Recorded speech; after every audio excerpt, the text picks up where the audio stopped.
Hi, and welcome to the Happily Ever After Again podcast.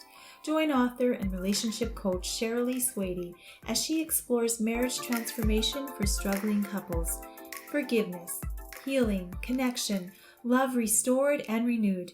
Our history does not have to define us.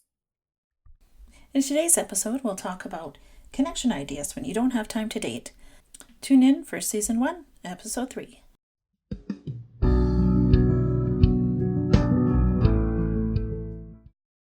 Hi, and welcome to the Happily Ever After Again podcast.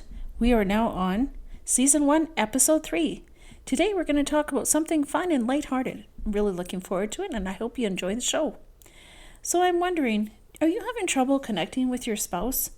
Do you feel like you just don't have time? Maybe it's work, maybe it's stress, maybe it's step-family life, maybe it's just taking care of the kids and the house and everything that goes along with being an adult in today's world. Do you find that the idea of date night sounds really nice, but it seems like a just unrealistic expectation? Maybe you find that after working all week and doing the house and taking care of the kids and whatever else you have in your life, all you want to do when you're done all that is just sit at home and watch a Netflix movie or maybe 2 movies even. But date night just seems like out of this world, unrealistic.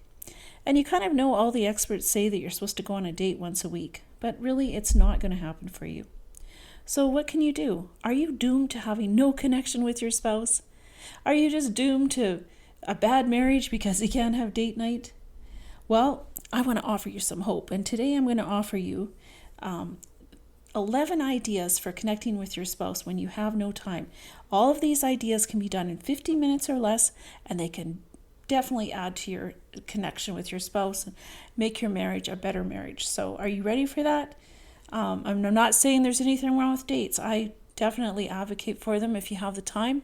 That'll actually be the subject of another show. But for today, we're going to talk about what we might call mini dates or just connection points.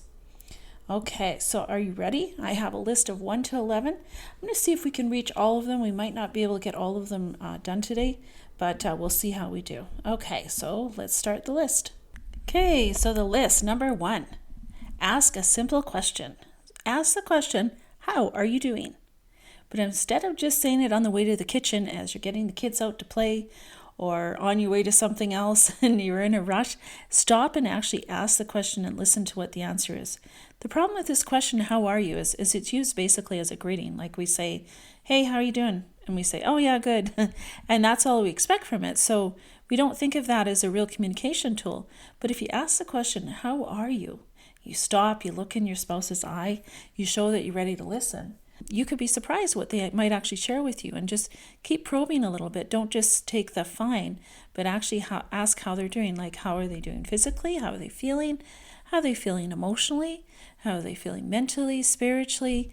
You can actually get a lot of information just from the little question. And you might not, your spouse might not be used to you asking that question. So the first time they might just say, fine. But just keep asking that and do that on a regular basis as a way to check in with each other. So that's number 1. Okay, so number 2. Number 2 is go for a short walk. So even if you have just 15 minutes, it's surprising how much of a beautiful little walk you can have. My husband and I often do this, at certain times, maybe when he gets home from work and we're both kind of tired, but we just go for that 15-minute walk. We feel better. In our case, we take the dog, but doesn't have to be with the dog. But going for a walk is a beautiful way to connect. It's also very healthy. It can get you out into nature and to see some beauty around you and just to make you healthier. So go for a walk. Remember, you don't always have to have 2 hours to stroll on the beach or go on a big hike. 15 minutes actually does a lot. Okay, so on to our next on the list is number 3, play a guessing game. Have you ever played guessing games when you were a kid, or did you ever play guessing games when you were a kid? There's examples are like In My Store or 20 Questions or Who's That Person? Now, I confess that my husband and I actually do this still. Before we go to bed, we'll just say, do you want to play a little Who's That Person? And when we can't sleep, it's a way to just kind of get our minds off of whatever stress is going on, to connect, just kind of, it's a fun thing. It can be kind of flirtatious because it's a little competition, and you can be a little goofy and pick some funny answers or try to stump each other. Hopefully you've played these games before, but if you don't know how, they're very simple. You could even Google guessing games, but or leave me a comment and I can give you some more instructions on that. All right, now number 4 is help with goal setting. So help with goal setting.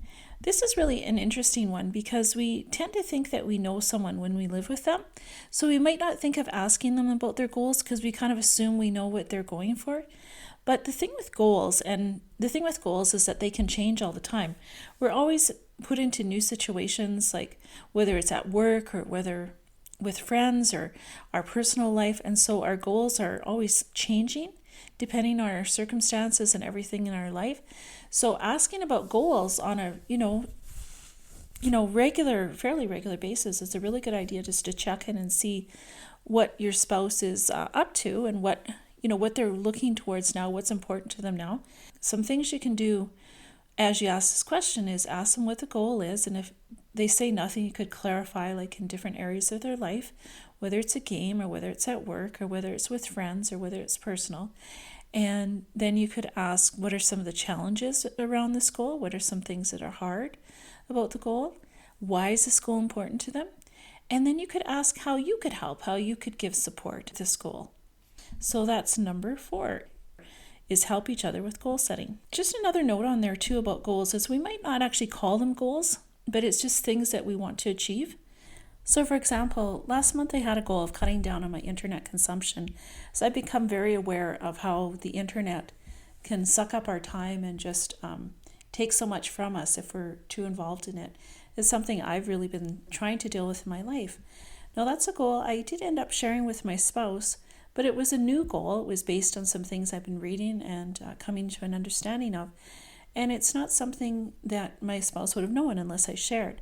So, a lot of goals are just, they come up as we read things or we learn, we grow, they change. And that's why it's really nice and really important to check in on each other's goals on a periodic basis.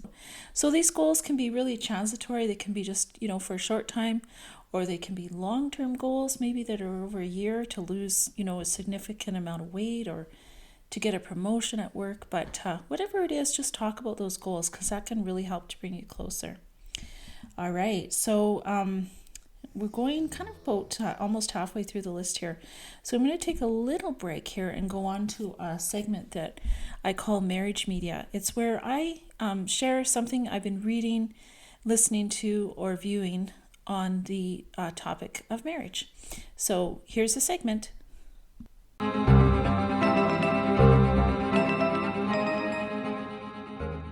Marriage Media. Hi, and welcome to Marriage Media, where I share something I've been reading, viewing, or listening to.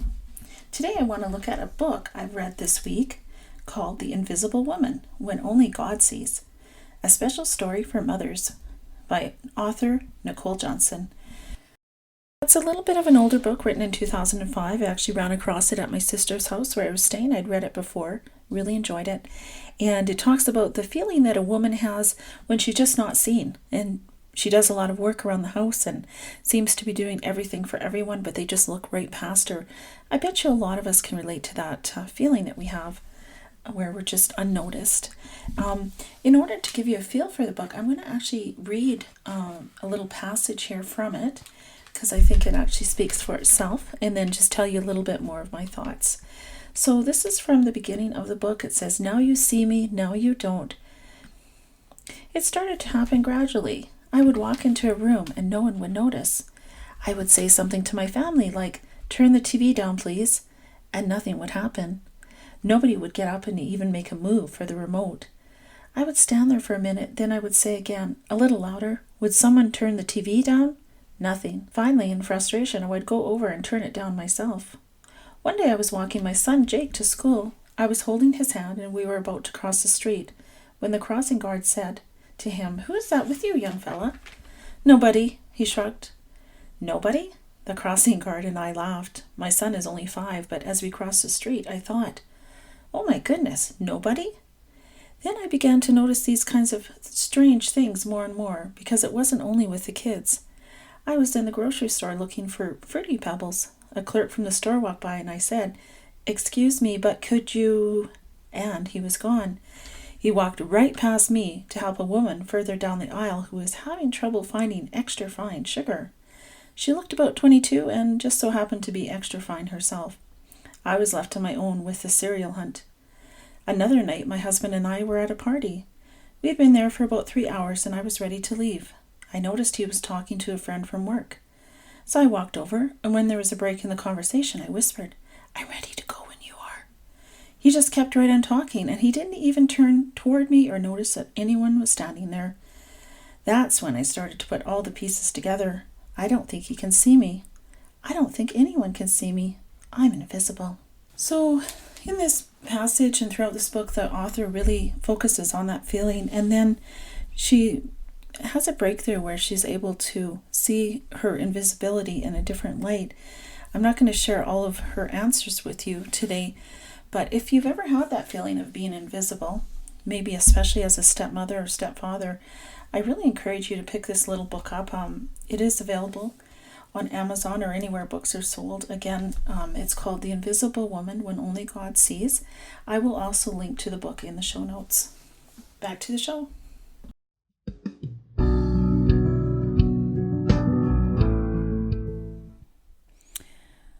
Okay, so we're back now and we are going to go on to number 5. Number 5, play with your pet. So of course you have to have a pet for this one, but if you do have a cat or a dog, there's some ideas that you can do is get one of those laser wands and play with the cat, or just a ball of string and let them chase. Or with your dog, you can go outside and chase a ball around. But the important thing is just to share in that pleasure of a pet together, because pets are really innocent. They're very sweet.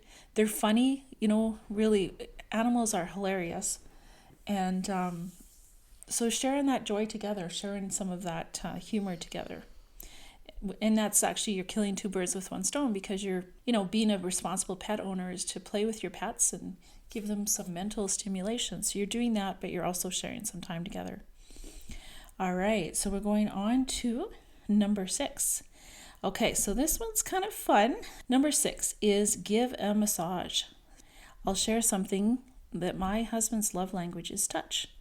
And touch doesn't always have to mean lovemaking, FYI, but massaging is an excellent way to connect. It's also very useful if you have a sore back or a sore shoulder or whatever it is, but it's a really excellent way to connect with your spouse. You can massage their back, their thighs, their feet, whatever body part is sore. And it kind of reminds me, I used to always say to my husband, like, married people shouldn't have to pay for massages. And I actually agree with that. I still agree with that. Of course, if you want to pay for a massage, that's great. But as a married person, if you can learn to help each other, like feel better physically through massaging, what a wonderful way to connect and to save money. So that's a really nice way. It's very romantic. It builds connections. It's doing a service for your spouse, and then you never know what it might lead to eventually too. So yeah, that's number 6. Okay, so the next one, it kind of makes me laugh. It's a little funny. I do find it kind of funny to talk about this next one, but it is something that my husband has done for me, and I have to say it is amazing. So, okay, so this next one is do a back scratch for your spouse.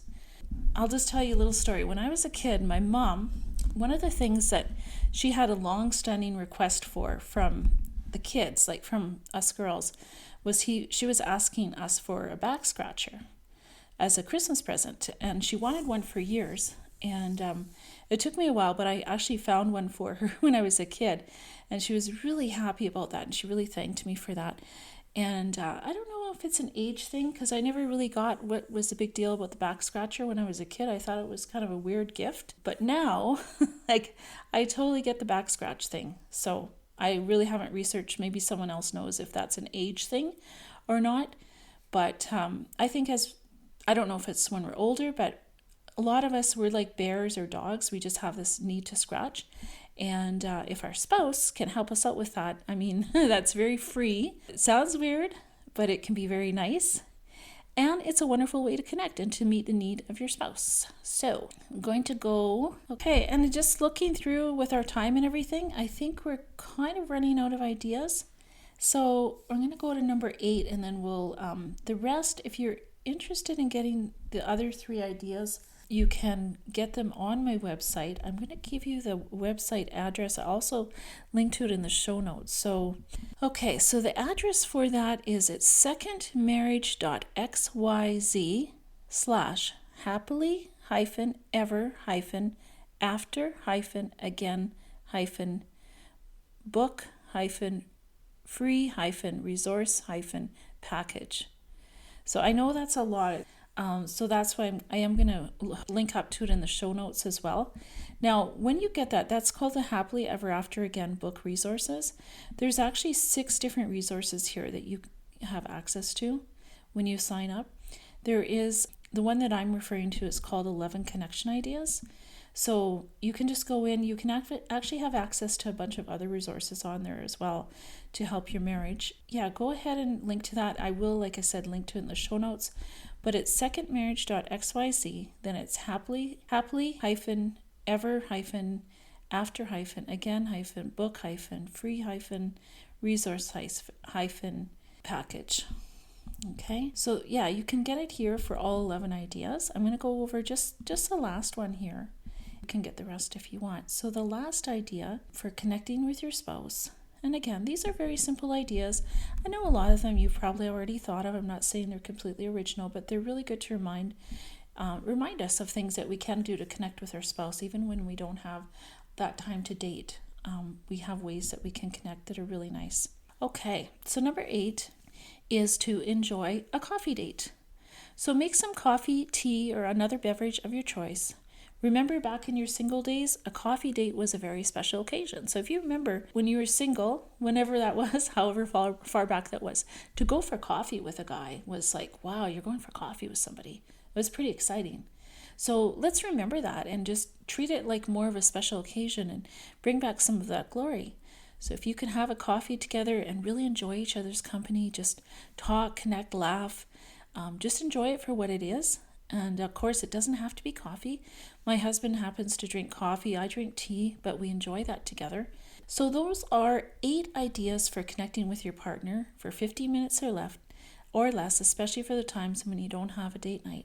In between date nights as well. So even if you date once a month or once every couple of months, you can keep that going in between with some of these wonderful connection ideas. Just remember, it's very easy to start to ignore each other if you're not deliberate about connecting. So take some time to connect with some of these ideas. When you think of trying to fit some of these things in, just think of where you can slot in little 15-minute pockets. Like maybe it's 15 minutes before both of you have to go to work, or 15 minutes after one person gets back from work, or just instead of just going straight to doing your own thing, try to fit these little times in, these little, almost you could say, rituals into your day together. What I'm going to ask is if anyone wants some homework for this week, I challenge you to try one of these ideas and post about the ideas in the Facebook group, which brings me to mention, I should mention as well, is that there is a Facebook group that I wanted to share with you. Please feel welcome to come over. Okay, so the group is actually the Happily Ever After Again support group.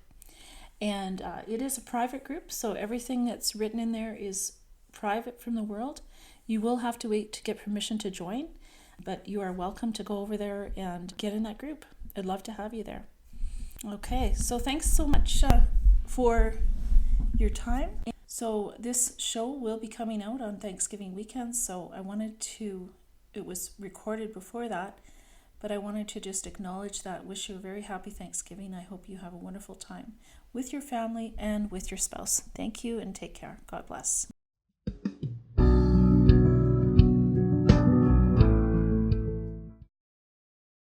In the last part of the show, we look at a Bible verse that usually will apply to something we've learned in the show. So today's verse is from Proverbs 18, verse 22. Whoso findeth a wife findeth a good thing, and obtaineth favor of the Lord. So in this verse, we see how the Bible and God see marriage as a good thing, something to be seen as a gift from Him. So let's do all we can to appreciate our spouse, get to know them better and find ways to connect with them because they are a gift. All right, let's pray. Dear Heavenly Father, I just thank you so much for our marriages. I thank you for our spouses. I thank you that you're with us and that you gave us that special person to be with us for life and be a companion. Lord, help us to just get to know them better and to appreciate them and to have fun with the person that you gave to us. I pray in Jesus' name. Amen.